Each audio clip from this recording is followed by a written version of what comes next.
ANC Secretary-General Fikile Mbalula will lead a report-back meeting with the party's ward councillors in Johannesburg today. The party held a roll call event last week where President Cyril Ramaphosa urged councillors to play their part in improving services in their respective communities. The meeting is part of the ANC's preparations for the 2026 local government elections. Newzroom Afrika's Ziniko Mhlaba joins us now live. Ziniko, I see that room is slowly filling up. It seems as though those proceedings will begin anytime soon.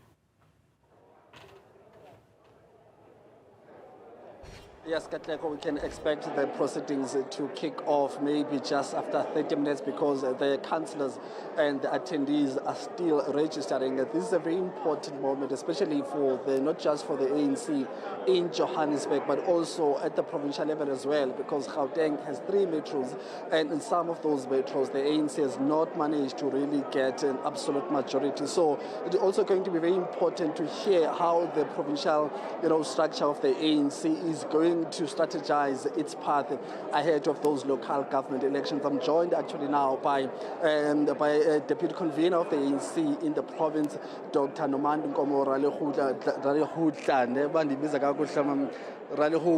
apologies there. Talk to us about the importance, also the Ministry of Health in the province, very time limiting, if I may put it in that way, because you are responsible for 3 metros in Gauteng as the ANC, as a provincial party. Talk to us about how are you planning to gather your full soldiers and give them the capacity that they need, which has been very topical over the past few days, to ensure that they go on the ground ready to take the struggle on forward.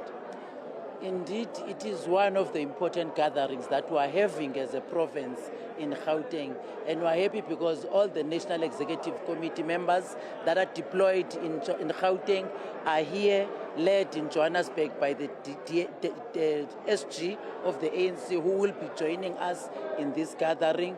It's critical that as the ANC, we work very closely now with the wards and the councillors in the province, in the regions, and that's why even the provincial leadership is in all the regions, as you have indicated earlier on, just to show that we are with them and we can see the role that they are playing, and we are going to identify all these critical areas that as an organization we should go and start working with them. It's not something that is new, by the way. You know that we have been working very closely with the wards in Johannesburg, and hence we have seen quite a number of by-elections now. We have won them in Johannesburg. It's because of the commitment and the work that we are doing as an organization. We always say to the comrades, if we have strong ANC in the branches of the ANC, we will definitely have strong wards that will make us win the elections. We want to up the numbers now because our numbers have been going down. Even if we are winning, we are not winning with the convincing numbers. And out of this meeting, that is our own assessment now. After the national one that was done, we will definitely be descending, all of us as the Provincial Executive Committee members, leading ourselves, but even use government, especially in the metros, to be there directly where communities are, where services are. You remember that the Premier said we must go now to the townships, to the hostels, and to the informal settlements. We will not change even in that when we work with the ANC, because we need to make sure that we service those areas. What weaknesses has the ANC at the provincial level identified internally besides the issues that are facing the councillors on the ground? Because in Gauteng, we're dealing with issues of decaying health infrastructure, water infrastructure, corruption and allegations by the SIU. How have you reflected on those, and how are you going to solve those issues? Because at the end of the day, it's councillors on the ground who have to respond to those issues, have to take responsibility even on things that are not by their own doing. It becomes very easy when as government we work with the ANC. Apology. That's why we need to balance that. Deployees of the ANC in government must work very closely with the deployees in the local municipalities, in the wards. So what we will be doing then is start now identifying which clinics that we should go to. I'm sure you have seen when I was talking to one of our comrades there, he was telling me about the problems in one of the clinics that needs my urgent attention.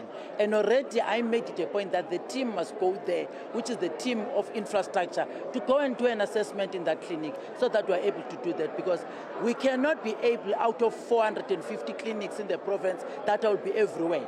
But if I work very closely with the councils in every ward, I know what's happening, which clinic do they have, what is the problem in that, it becomes easier for us to work. So the integration of our work and the collaboration that we always do not perfect that area, that's the area that we must perfect it now as the organization. One would say in closing, is it not too late now? And one would say you are saying all those things, you are coming up with all these gatherings because it's local government elections next year. How do you respond to those critiques? Not too late. It's not too late because we're doing that in the pockets of the province. But now when everybody in the house knows that this is where you'll be able to get the assistance as the organization, don't work alone. We're all here. We're all in this together. We're all as the ANC going to work and make sure that we change the lives of the people. Because all that people want in the communities is the services that we must provide as the organization. And we must provide that service because with the legal resources that we have, because you know you always ask me about the issue of resources,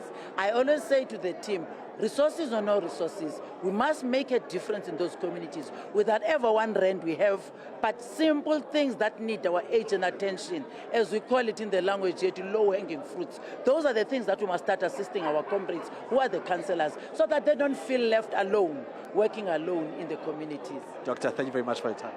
I am not a doctor, I'm still studying. In fact, that other girl was saying, can't you go and do your PhD now because you have masters? I'm still thinking of going to school because I can't sit with the doctors and not be a doctor. Thank you very much. All the best, Dr. Thank you. I really appreciate Thank this you, Mama. interview.